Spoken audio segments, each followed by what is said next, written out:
Well, hello, hello, hello. Back we are here for the second Q&A as part of the Profitable Podcasting Intensive. We have covered a lot of ground, and now I've been told that LinkedIn is not publishing. So hang on a second. We're having trouble streamlining or streaming. Let me go ahead and edit and see if I can change this and update this because we want this to be streaming live across all of the different platforms. Let's see if this works. Hey, Kayleen, good that you could join me again today. If you are joining me from maybe you're new here, let me know if you are returning because you've been on other lives that we have had as part of this. Go ahead and share, say hello, let me know where you're calling in from today. And even if you're watching the replay, go ahead and share that as well. I want to know where you're from. And I go back and I check on every single comment as well. Now, I think we're back up and running on LinkedIn. Fantastic. Good, good, good. Let me go ahead and share my screen. Got a lot of content again to cover today. This is part of the Profitable Podcasting Intensive. This is the very first time that you are joining me on one of the lives or the replays. Yes, Kayleen, I know you've been here from the beginning and I've been seeing you sharing all of the different posts over the different platforms. So really appreciate that. You've got a lot of entries in the scholarship, which is really exciting. But what we're talking about in this whole online intensive over the next 5 days, and then also come back on Saturday and Monday when we announce the scholarship winner and also open the doors to our next 90-day idea to launch your thought leader podcast. What this is all about is not just podcasting. This is about if you're a service-based business or you are an expert and you want to position yourself as a thought leader and you want to build your business online as well. One of the things that has happened over the last number of months is many businesses have had to look at their business model and have asked themselves, what do I need to do to move forward, especially if a lot of the strategies, the marketing and the relationship building strategies that they've been implementing have been face to face, doing a lot of travel, doing a lot of speaking, do a lot of in-person networking. Now, whilst we will certainly go back to an element of that, I do not think that we are going to go back to what we were doing previously. There will be a lot of differences. But one of the things that I think that has been really a lot of businesses have now had to look at is moving forward, we need to seriously build our profile online. So that's what we're talking all about when we're talking here on the podcasting, profitable podcasting. It's talking about how to build your visibility, how to build your reach to get in front of your ideal customers. Building your reach and visibility to anyone and everyone is not going to help you build your business. Building your reputation as a highly sought after authority in your field is not going to require you to talk about all things and just randomly interview different guests. It takes a strategy, it takes intention around your content development, around the themes, around the topics that you want to become known for. And of course, it's going to help you build your revenue. If you've got a revenue model, a business model that will enable you to start to nurture those listeners into leads and ultimately inquiries and paying customers. Those are the sorts of things that we're talking about here in this intensive. So let's dive in. This is a Q&A. I've got some questions that I have selected from some of the questions that we had come through. But if you're watching today, even if you're brand new and you're only joining us for the very first time, please leave your questions in the comments and I will answer them today. So this is the very first question that I want to address, and it is talking about reputation. And someone said the biggest question that they had about becoming an influential voice in their industry was refining your own IP or refining her or his IP. This is so important. You know, IP, of course, stands for intellectual property. Now, one of the things that I spoke about in a Q&A session 1 was talking about charisma. And as you would have heard me say, charisma and content and community are the 3 key factors you really want to build when you're positioning yourself as a trusted authority. And I'm going to talk more about that tomorrow in workshop 3 when I talk about the podcasting positioning quadrant. Remember, what one of the things of my focus is positioning you not just as an expert, but as a trusted authority. And there's certain things that need to be in place that'll enable you to do that. And often as businesses, we neglect this, or we're not doing it consistently, or we don't have the clarity. But charisma, one of the aspects of charisma is your own IP. And I am going to talk about a little bit of the things that you need to cover when you're thinking about building thought leadership. IP is intellectual property, as I mentioned, and that comes from the steps that you took. It comes from the learnings from your journey. It comes from the experiences that you've had, the qualifications that you've had, and that you've developed. And I talk about this in the thought leadership journey. This is one of the slides that is actually in my 90-day idea to launch your thought leader podcast. When we start to look at, well, what is thought leadership? What are the aspects that you need to get clear about so that you can weave them into your story and your content and your IP? And so when we think about the leadership journey, or the thought leadership journey, and the aspects that you need to consider, really around who are you, and who are your ideal customers? And within that content that you start to do research, you'll start to see that there is an intersection where you and your expertise and your journey speak specifically into an ideal client, your niche's journey and challenges that they've overcome. So here's the thing: you might be talking about a specific area that thousands of people are talking about. But what makes you different are the unique aspects that only you can share, because only you've lived your journey. So these are really important. Number two, you need to think of what. When you've identified that, you need to then look at, well, what are some of the core components that I can include in my signature system? This is something that we talk about in my Core Business Foundations program. There's a group of change makers that are going through that at the moment, who are really looking at, well, what are the steps that I took? What are the systems that I developed? Now, some of these simple step by step systems that you have developed through you having to overcome that challenge, looking at new ways of adapting or approaching a certain challenge that no one else in your industry is talking about, or you wrap that up into what I call a signature system and then start storytelling that and bringing that forward in your programs. No one else can copy you, because they haven't lived your journey. They haven't come up with the steps that you've come up with, and all of those things. Some of the things that I've been showing and sharing with you over the last number of days, workshop two, my podcast profit models, those models came out of the back of me failing over and over again, trying to get my podcast integrated in such a way that I could start to position myself as that a trusted authority in the area of branding and positioning, and now, of course, podcasting. So, what is your area of expertise, and where are you really planting that flag in the sand? Then you need to think about how are you going to do that? It's all very well going, I'm going to be the best, or I'm going to be the excellence, and I'm going to be that person as a trusted authority in my area and in my field. But then you've got to ask yourself, well, how are you going to do that? What are the content pieces? What are the themes? What are the pillars that you are going to create? And often people don't really focus on this with such clarity and consistency. Number one, they don't really know what it is, and number two, they're not consistent. What they do is they are consistent in their confusion, and in the vast topics that they talk about. That's what I was doing. Everything that I'm sharing, the mistakes and issues and challenges that I see, I've done. I've done the hard yards so that you don't need to. And I mentioned that I had to shut down the award-winning podcast of mine, because my message got lost in the noise and clutter of my own podcast, and I don't want that to happen to you.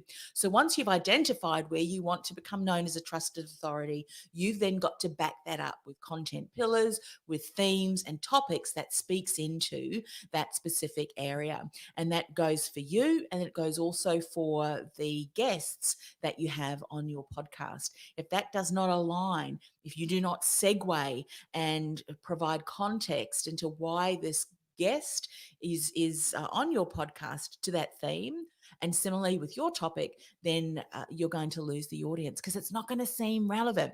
Hey there, I'm not seeing who you are. I've got a g'day there on Facebook. For some reason, StreamYard's not connecting your name, but I'll certainly go back and check in who that is once I go back on Facebook.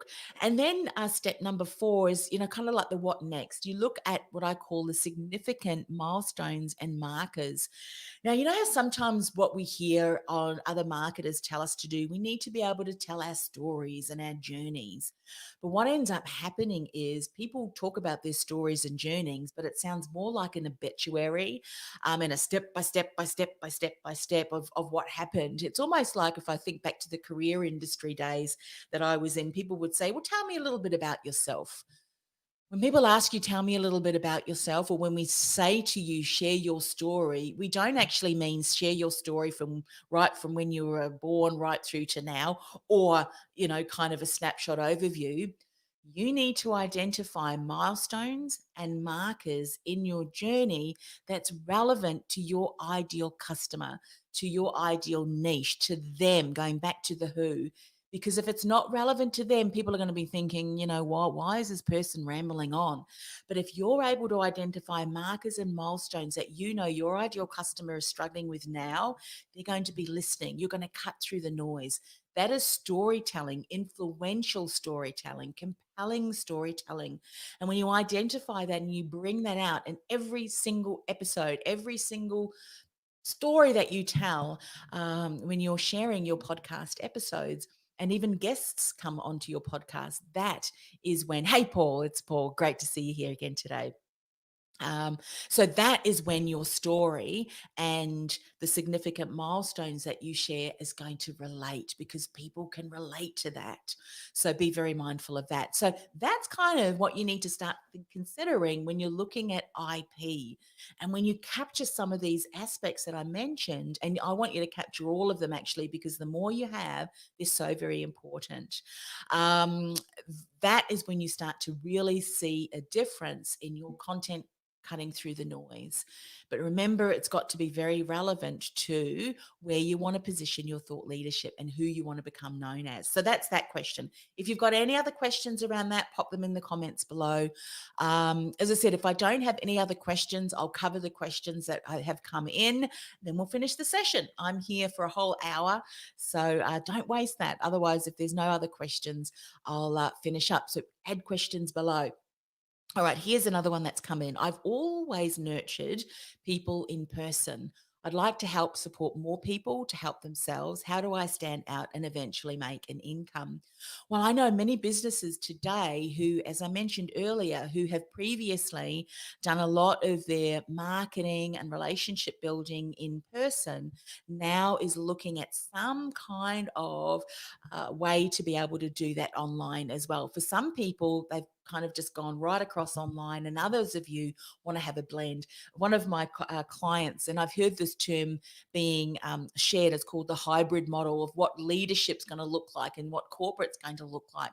When we need to, as businesses, have a hybrid model, have a balance of both online and in person. But online gives you such a deeper connection, I think, when you're not even there. And there's another slide that I'm going to talk about, the engagement of people. When you get it right, really can speak into the lives of people and you're not even there. Now, me, I'm an introvert, an extroverted introvert, which means when I'm in front of or behind a microphone, I'm on and I love that. But when I'm off, when I'm not talking to people and engaging and sharing my message from my virtual stage, then I'm off. I need to go and recoup and recover. And I love silence. I love being on my own. And in fact, social isolation for me is bliss. I'm one of those weird people, but because that recuperates, refreshes my soul. But why am I sharing this? Is that imagine that you have got a consistent uh, leading mechanism. When I mean me leading mechanism, it's a mechanism that you have in place that enables you to build engagement and then to nurture your ideal customer through a journey that they're getting to know, like, and trust you. You're hitting all of the key points and all of the key areas that they are interested in. And then you get an email or that just says someone's booked into your calendar, or someone's registered for a webinar that you have got up, or whatever it is, that's automatically happening in the background. That's the kind of thing that I'm talking about in this online intensive that you can do with a podcast. And if you're doing other things as well, Paul, I know that you are the king of video. Video is great too. I'm often asked which is best. They're all good. If you're using them in the correct way for which is engaging with your ideal customer, and then if you build this beautiful nurturing relationship funnel and pipeline, you really can do that on steroids. Okay, Kaylin says you sound like me. Uh, Yay to introverts. So one of the things that you need to understand is that you can build relationships with people online. Let me just see what the next slide is, if I've got some other things that I want to share there. Yes, this is an example that I wanted to share. This is actually taken off one of my pages on my website. This is a real example of the power of what a podcast can do as far as building relationships and engagement online. Now, Carmen Williams, some of you may know her on Facebook. She's all over with her live streams as well, and she really helps people excel in their business by helping them get VAs on their team. But when I first met Carmen, I met her at a face to face networking event and we talked, and I was interested in her story because she had was in the position of transitioning from full-time work into consulting at that time. And I mentioned to her that I'd love to interview her because there were certain aspects of her story which was very relevant for my then podcast, Women in Leadership. And so what ended up happening was she decided that she wanted to do a bit of research because her background is science. And she said, you know what? I listened to the latest episode. This is her words, and I have permission to share this. I like the future focused feedback, and I laughed out loud about the rabbit story. And this is what she said, which pricked my ears. She said, I can't wait to binge listen to the archives. I can't wait to binge listen to the archives. Now, this is not the first time that someone has said to me, I can't wait to binge listen. Now, I can't wait to binge listen. Now, I had 65 episodes. They're about 30 minutes, 20 to 30 minutes in length, which was 32 at that time, 0.5 hours that she would spend hanging out with me, listening to my voice and interacting with me. I wasn't there, but my shows were certainly there.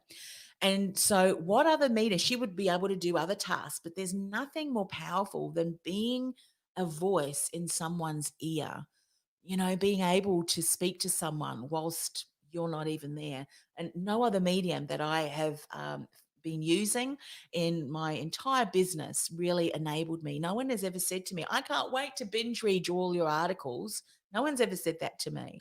But anyway, you can with a podcast. Actually, here's a great question. Let me answer this one. For some reason, it's not coming up. Let me answer this here. Should we be looking to podcasting both video and audio, live or recorded? That really is going to depend on you, Kayleen. For me, when I first started podcasting, it was audio only. I was using Skype. I did not even have the video on Skype when I first recorded. Then I moved, and I remember one day I had my tracky suit pants on, didn't have any makeup on. I think I kind of, quickly brushed my hair. And then I accidentally had the video on and the guests could see me.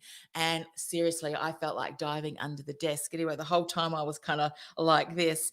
But I started off just doing audio only. Then I moved to Zoom. And then I thought, I'm going to do video as well. So I started to do video, which I kind of liked. It did take up a bit more energy of mine. I could certainly see. And then I decided, because I love to challenge this, push the boundaries a little bit, even in my own work. I thought I'm going to stream live at the same time. And so now I do live and recorded. I think this is Paul saying here, of course, I would always record video with the audio. If you have both, you can choose either, but not the other way around. That's correct. So what you can have, this is one of the things that I say to people, thanks for that, Paul, is why not record the both? So that you then have an audio that you can then send off to the audio platform, and then you can share the video to YouTube, and then you can even cut snippets out. I'll often cut snippets out and then share that across social platforms, because the snippet will then have a really great insight that the guest has shared, or if it's a solo show, what I've shared, that leads back to the full episode. And of course, when someone interacts with the full episode, they're listening to that or watching launching that in my brand, on my brand, because it's back to my website. And of course, by the time that they've listened or watched that, because both people can either listen or watch, they can either do one or the other. I would hope that they would want to subscribe, because remember, I've said people come for the topic, they return for the host. And then the call to action at the end, which of course you'll hear a little bit more about tomorrow, and how I'm using that kind of seed and lead. Yeah. So you seed to the full for the full episode. Absolutely. Capture a snippet and then send them back. But this is the kind of thing that can happen. And by the way, Carmen actually did the interview with me, and then she ended up becoming a client.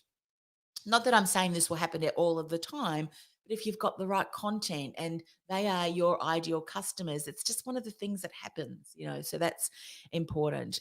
Okay, good, good, good.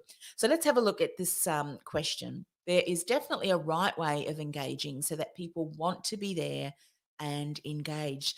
And it really is around understanding who your community is. I spoke about this in the Q&A number 1, where we talked about community being that highly engaged audience of people who either have similar core values and similar visions, so they are very much aligned, like-minded, or they've got similar challenges, and they know that you are someone, and the guests that you bring on your podcast are going to add value to that, and they just like hanging out with you. So charisma is really important too.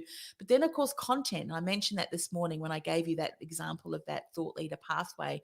You've got to have the right content that speaks into the challenge and the interests and the passions and the purpose of your ideal customer. And I think I shared a little bit in this slide, and I've done a training called in the business, um, building influence, the business trainings that I do weekly, where I come in and I just share a bit of a topic around how do you get clear and do more research on what is it that my ideal client is looking for, and the language. But I've taken a couple of slides out of that so that I can share that with you today. But if you go to podcastingwithpurpose.com/community, inside that community, if you go to the units, there's one unit that is called business building, so building influence, and you can go back and have a look at all of the different recordings. There's enough content in there to keep you learning for a while, and there's a lot of resources there, so check that out. But what you're looking for, and I think this is a huge lesson for many of us who are we've done a lot of studies, had a lot of experience. So we really are experts. We really are authorities, because we've lived it, we've breathed it, we've studied it, and we've been working in it. We can often forget that the language that we use, the jargon of our industry, and the terminologies that we use are breaking rapport with our ideal customers, because we're talking too high level, or we're saying terms that people just don't understand. It's almost like, can you say that in English? Are we speaking the same language? So what you want to observe, and what you want to really keep your finger on the pulse of, is what are the words and the phrases and the sentences that your ideal customer uses. It's not rocket science. In fact, I created a whole sales page using terms of my ideal customer. So how do they describe their challenges? Do they describe their desires, and how do they describe their dreams? Where do you find this information? Well, guess what? Social media is a gold mine. Social media is a gold mine. I think I've got some examples here. Now, this is excuse me, an example of a social media post that I had, where, excuse me for a moment, let me just put myself on pause and give myself a cough here. That's what happens when you're live. Okay, so here is a graphic that I put using Canva, a quote, and then I created some bit of a couple of sentences to describe that. But you'll see there's 52 comments. Some of those were my comments too. But what I look for in those comments is, how are people phrasing their responses? What are they saying? Because that, to me, I will often be informed of what my next topic is going to be and what I'm going to talk about in my posts, and even in some of my podcast episode, by what the conversations are people having within the comment sections. It's a gold mine. people will often just share that. So, if you struggle with copywriting, hang out in the comments, and that will be a great way where you can inform people. And so here's another one where I actually have taken a snapshot where I talked about, feeding your focus, starving your distractions. And these are things that the comments that I have shared, and the topics that I have shared has been relevant to what is being spoken about in my community. So don't be thinking, well, I don't know where to go. Start to look at those particular areas. So interesting mask. Kaylin said, yeah, absolutely. So if you've got any questions on that, let me know. I'm here to answer those as best I can. All right, here's another question: how to do it. Podcasting seems to be an important element for creating that outcome, along with videos and content, of which I have loads. Absolutely. Now, this is where I talked about my 5 pillars of success. This is kind of an answer to another question, but I'm going to go back to the slide previous. But you see this pillar of success, the integrate? Many businesses don't do that.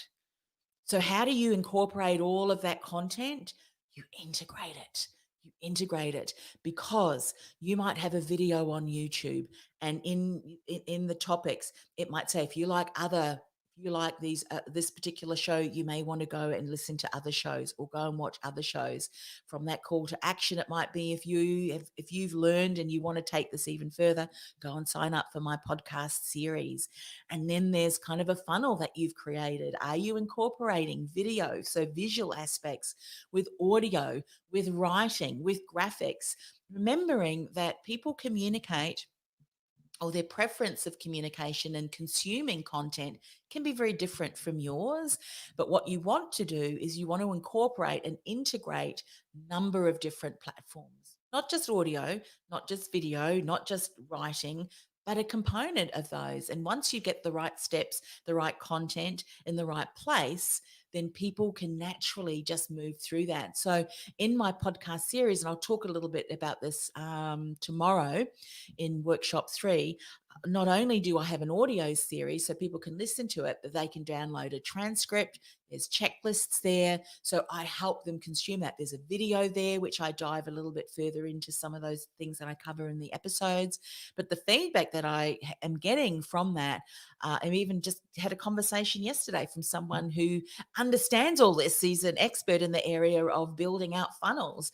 And he said, the way that you created that series, the episodes, the series was just excellent. And he said, I can really tell that you put some work into it. Yes, because that is, remember I talked about the 3 stages of the customer journey, is the awareness stage, consideration stage, and then decision stage. Well, when people are consuming content on your list, they are now part of consideration.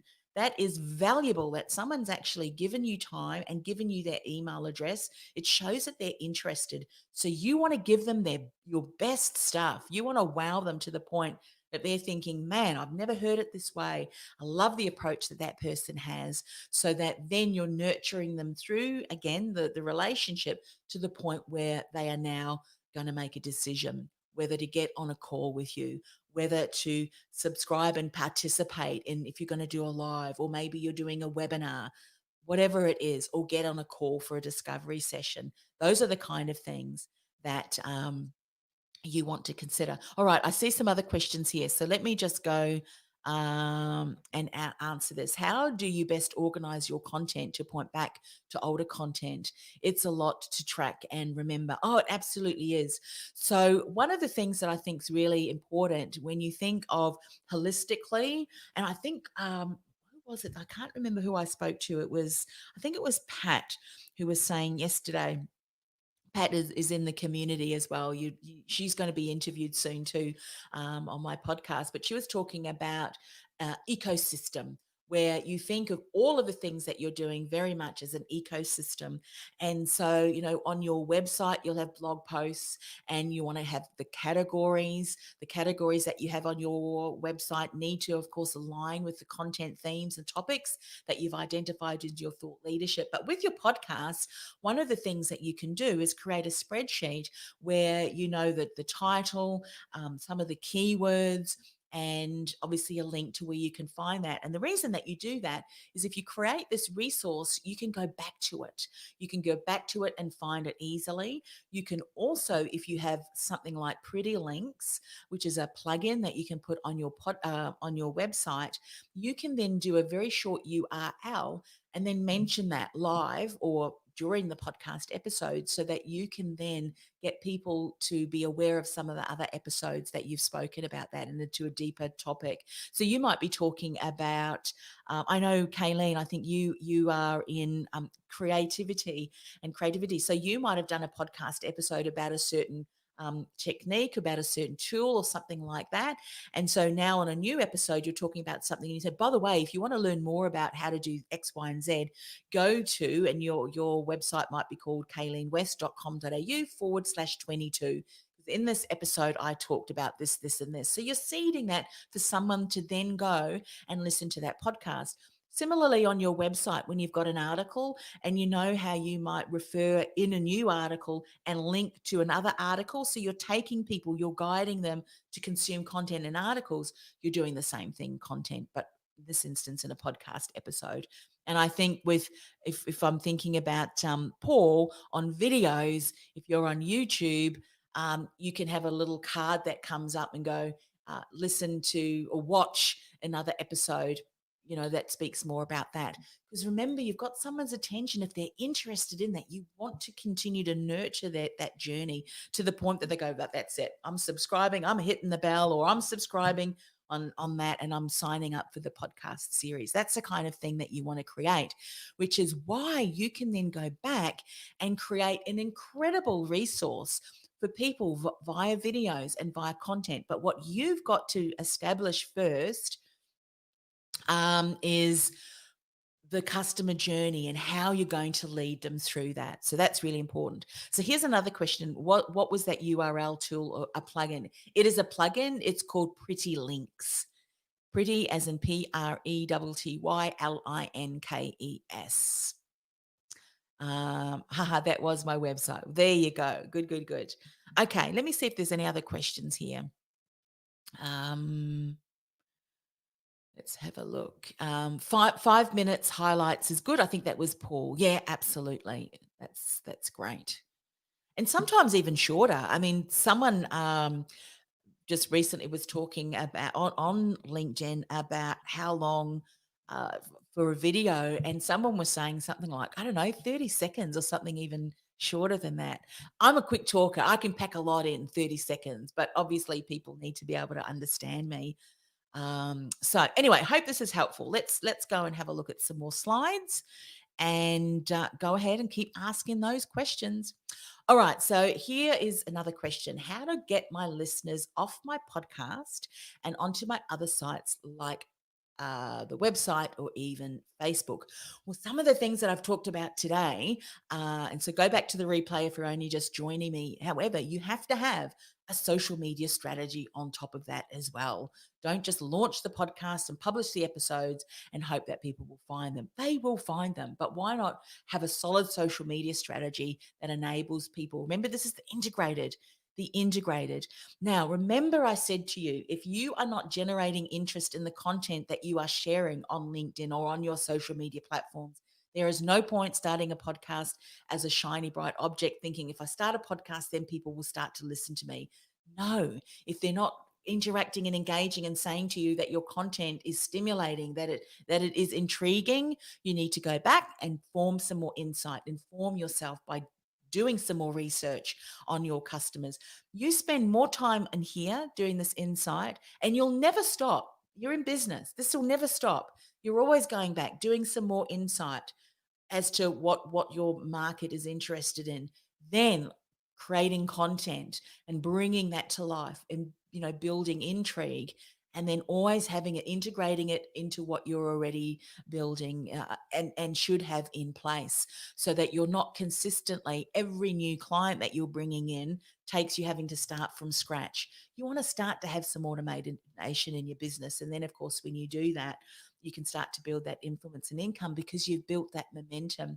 So, getting back to the question, how do I get listeners off my podcast? Come back tomorrow because I'm going to dive into even deeper the process, the system that I use.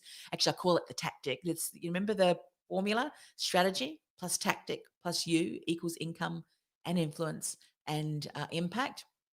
Come back tomorrow. But basically, what I do is there may be a resource. So these are the couple of things that I've done. Obviously, I've got my podcast series that is always shared for people who want to dive deeper. But I've done some podcast episodes, one in particular where I talked about being distracted. I'm easily distracted by bright, shiny new objects. And so I created it was like 7 questions of the different things that I would ask myself to see whether this was a distraction or whether this was an opportunity. And I created an infographic. I created obviously a little sign up page, that so people who are listening to that, if they wanted to dive a little bit deeper into that, they could then download that infographic with the questions. And then there was a document, kind of a bit of a worksheet that I included in that. That was a little mini offering. So sometimes what you can do is you can also look at individual episodes as list building tools as well. So you've certainly got your podcast series, but then you might also offer standalone, checklist or a template. And so once you got that in place,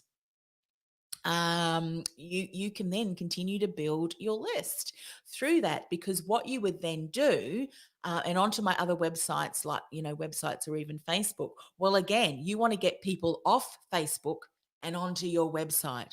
Why onto your website? Well, actually, you want to get people off any platform that you're on onto your list, because then you can start to nurture them through that relationship building funnel. So, but one of the statistics or the studies has shown that people who are avid podcast listeners will also stalk, will also follow you on other platforms than, say, people who are not avid listeners to podcasts.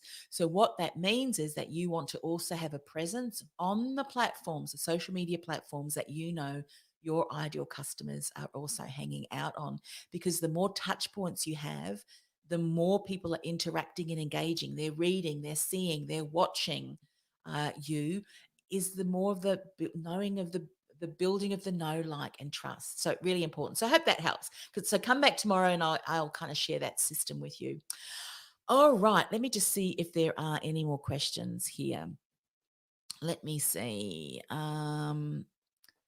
Yes, Gillian's poll, different purpose videos, 1 minute or 3 to 5 minutes. Yeah, absolutely, Paul. It was, and that kind of thing is so important. Start to look at what are some of the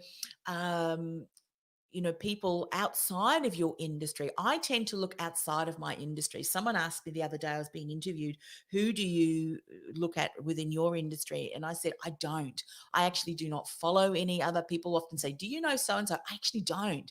The reason that I don't do that is because I don't want what my insights and what I'm doing to be muddied by what other people are doing. I'll go outside of my industry. Like, I will follow people like Paul, who's, follow Paul if you want to know anything and everything about videos, because I want to know, what is he observing when it comes to people interacting with video. In this instance, it was Jillian, who the LinkedIn Ninja over on LinkedIn, who was talking about on her post, how long do people want to interact with video. That kind of thing will inform you as to what you need to do for your audience if you're going to use video. And so look at people outside your industry. What are they doing? Can you use some of the tools and technologies or some of the observations of behavior of their customers, because maybe your customers are similar to theirs, that you can then adapt and put as an approach into what you're doing. That's kind of what I do, so that I don't, because as I mentioned, in the career industry, I couldn't really care what people were doing in my industry, because they were telling me I couldn't do things.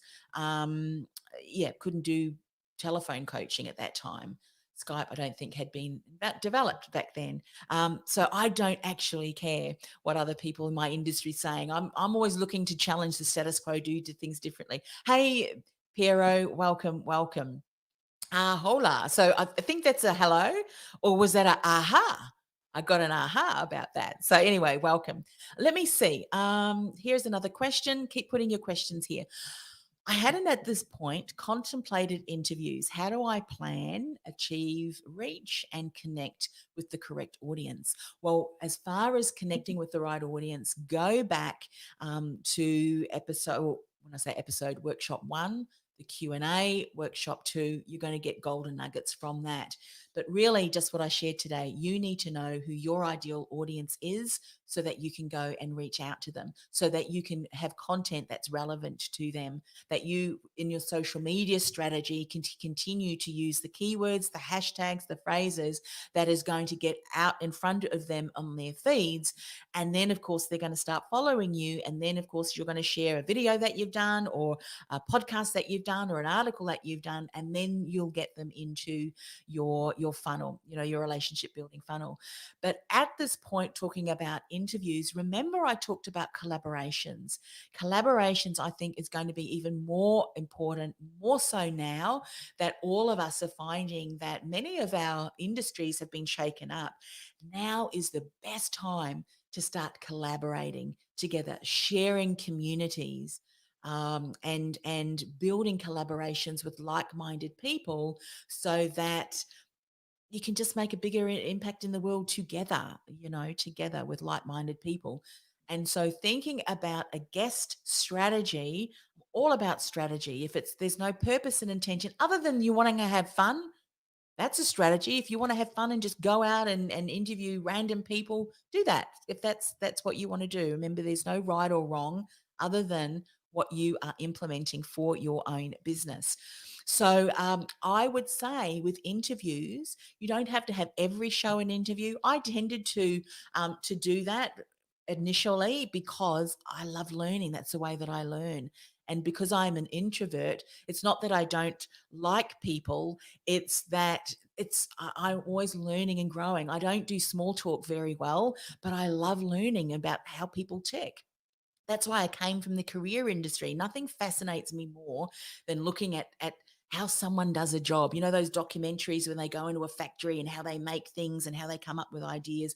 That to me is mentally stimulating, which is why I love to interview. And I'm sharing this because you need to get to a point where you're deciding, am I going to have a podcast that incorporates interviews? And if it does, remember it needs to be the same theme and the same topic that you're building your expertise and your trusted authority. But I also use interviews as a way to build relationships with people, because it gives me an opportunity to really get to know someone. And from there, if it's a good fit, there's some synergy, we'll then organize a Zoom call to connect. So I'm using it strategically as building my network. And so how do you plan and achieve the reach? Well, go back and listen to some of the Q's and A's and the content that I've shared, because I think that's really going to be helpful. All right, let me just go back and answer a question here. I think this is from Paul. I've only recently spoken on my first 3 to 4 podcasts. Should I get more experienced as the guest? I've never thought of being the host. One of the things that I would do, this is for anyone who's guesting, make sure that you have a call to action to get those communities of the guests that, not of the guests, of the hosts that you're being featured on their platforms as a call to action.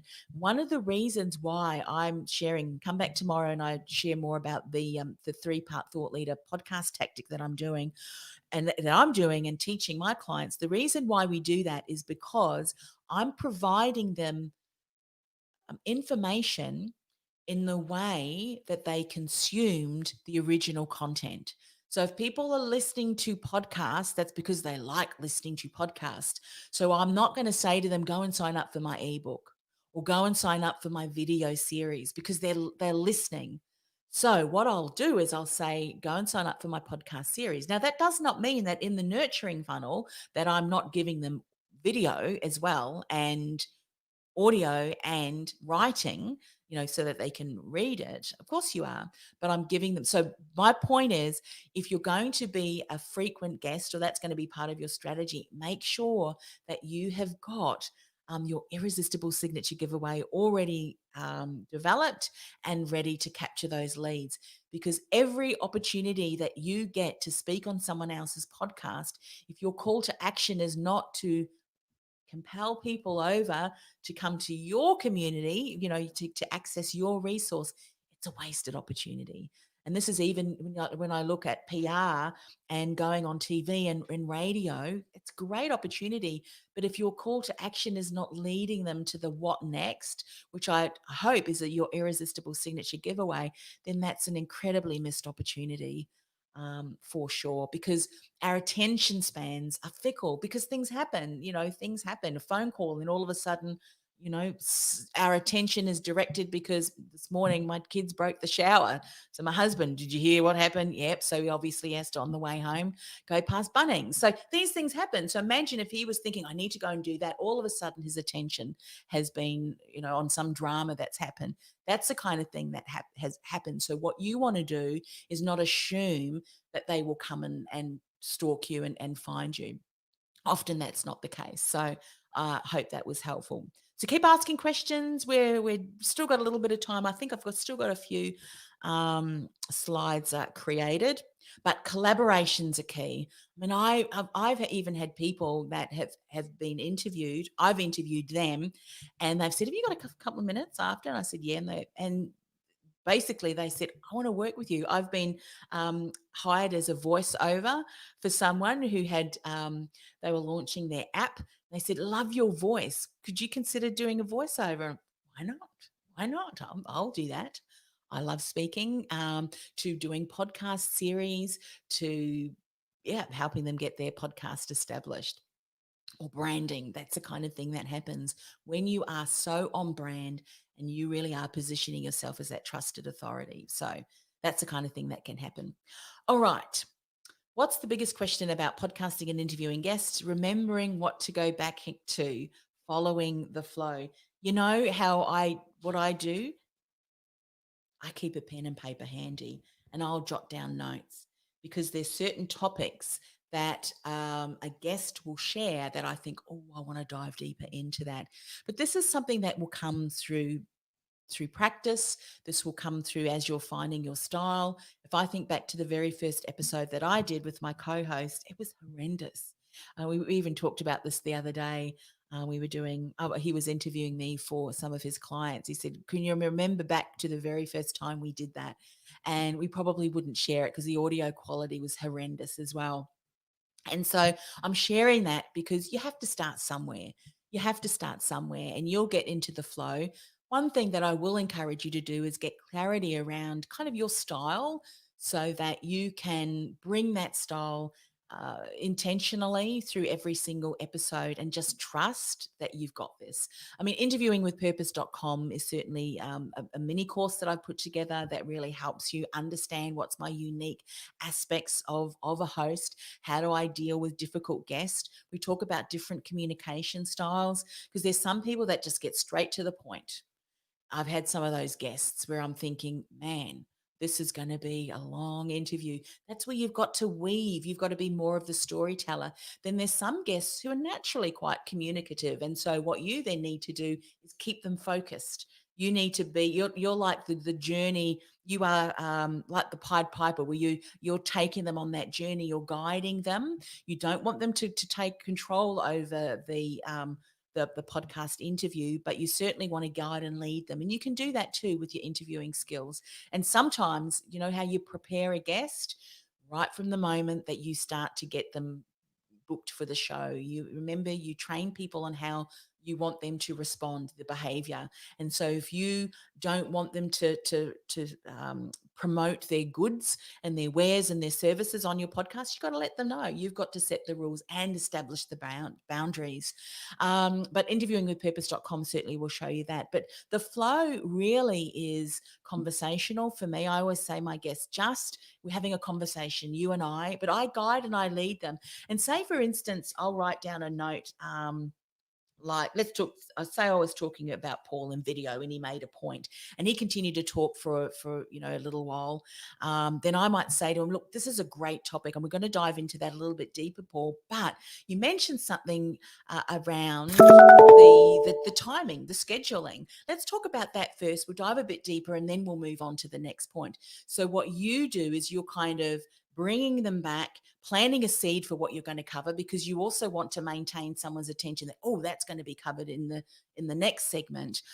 So that's really important. I did mentoring with someone who came from radio, and they told me that one of the golden rules in radio, I'm not sure if that's still key, is that as the host, you are the star of the show, and you should not allow your guests to speak for longer than 90 seconds. For a while I did that. You would actually have to interrupt them, because you don't want the show to be about them, because remember, mainstream media is a different platform. They make their money from advertising. So the more times that the guest speaks for is the less time that they can throw ads in your face.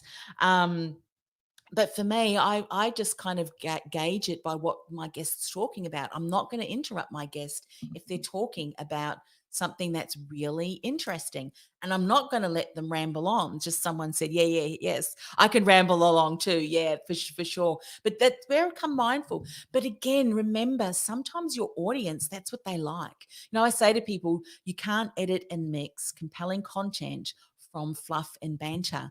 But maybe your ideal audience member, they love that, because you're not looking to become a trusted authority. You're looking at becoming that entertainer or more of a celebrity influencer. I talk about my podcasting positioning quadrant tomorrow in workshop 3. So come back and I'll explain that.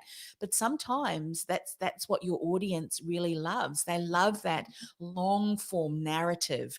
I've heard that some podcasts can go for hours now, and just talking about anything that kind of comes up. Now, that certainly wouldn't be my style, but that's someone else's style and works really well. So remembering what to go back to, um, write down notes. Show notes are really important too. I've kind of got a system where I identify 3 key points that my guest, outcome focused points that my guest is going to bring to the table, and that kind of keeps me focused and allows me to structure the show in that way. All right, got a few more minutes before the top of the hour, and then I'm jumping into a coaching call with some of my clients. But tomorrow we're talking about how to nurture listeners into leads, inquiries, and paying customers from your very first episode. I've already been hinting throughout what we're going to talk about, but that of course we'll dive in a bit deeper. But I'm going to talk about my podcasting positioning quadrant. We're talking a little bit more about the customer journey and how many people are buying. This is just so important, because remember, this is not just about podcasting. This is building your business online so that you can build your reach with your ideal customer, and when they find out about you, that you don't lose them because you're not consistent, or you're going off on all sorts of tangents, and they're thinking, oh, what are they talking about that now? All right, so let me just go back and see if there are any more comments. Okay, let's have a look. Don't think so, but if you've got any more comments or questions, let me know now. Or forever hold your peace. No, just seeing here. Yeah, connect with Paul over on LinkedIn as well. Actually, for those of you who are on LinkedIn, great opportunity to network. I'm all about building connections. So please feel free to write a little bit about who you are as well. I have full permission for you to do that, because you just never know. You might be someone that provides a resource for someone's biggest challenge. And by them overcoming the challenge, they're able to get their message out, or get a solution for their challenge that they didn't even know exist. Because I know that I attract a lot of change makers and innovators, that many of you are talking about a particular topic or in a way that no one else is talking about. So that's why we need each other to be able to share each other's message, and why you need a podcast. All right, I think that's about all of the questions. Good, good, good. All right. Well, I will see you here again, same time tomorrow. If you know of someone who is struggling, maybe you know someone who previously in their business model has done a lot of speaking and a lot of business building and in-person networking, whose business has almost dried up overnight, invite them here to come to the workshops, to watch the replays, to get in the community. We'll support them in getting their message online so that they can continue to build that. Okay, what did Kayleen say here? As soon as I mentioned I was doing a podcast, I had an invitation come in. I held them off until mine's up. Now I want to make sure that I have your signature offering too. Absolutely. You know, one of the greatest ahas and insights that some of my clients who've gone through the 90-day idea to launch your podcast program has said that they were just, you know, waiting to launch, but they took the time. I said to them, take the time to build out that funnel, build out your offering, build out the pathway that you're going to nurture people in, the strategy. Because once you get going, you can go back, yeah, of course, but wouldn't you want to start off the right way so that you can start to nurture those listeners into leads right from the word go?